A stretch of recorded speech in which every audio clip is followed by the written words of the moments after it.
साम्राज्य, सामान्यांचा असामान्य आवाज। पाचोरा तालुक्यातील लोहारा येथील अर्चना उर्फ कविता नितीन शिंदे वय 32, हिचा पती नितीन दौलत शिंदे वय 40 याने 19 ऑगस्ट रोजी मध्यरात्री 12:30च्या सुमारास खून केला। अर्चना उर्फ कविता या गाढ झोपेत असताना चारित्र्याच्या संशयावरून धारदार शस्त्राने वार करत हा खून करण्यात आला। सदर घटनेमुळे लोहारा व परिसरात एकच खळबळ उडाली असून आरोपी स्वतःहून लोहारा पोलिसात दाखल झाला असून त्याला अटक करण्यात आली। याबाबत पिंपळगाव हरे पोलीस स्टेशनला आरोपी विरुद्ध विविध कलमांतर्गत गुन्हा दाखल करण्यात आला आहे।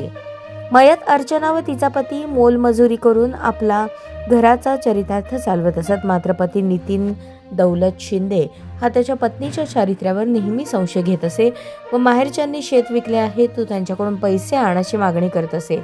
तसेच तिची सासू बेबाबाई दौलत शिंदे या सुद्धा तिला नेहमी शिवीगाळ करत असल्याचा आरोप मयत अर्चनाचा भाऊ आकाश सपकाळे यांनी केला आहे। या घटनेची माहिती मिळताच पिंपळगाव पोलीस स्टेशनच्या सहाय्यक पोलीस निरीक्षक कल्याणी वर्मा यांनी तात्काळ पोलीस कर्मचाऱ्यांसह घटनास्थळी भेट देऊन फॉरेन्सिक टीमला पाचारण केले व घटनास्थळाची चौकशी केली। तसेच सदर घटनास्थळी उपविभागीय पोलीस अधिकारी अरुण आव्हाड यांनी भेट देऊन चौकशीचे आदेश दिले।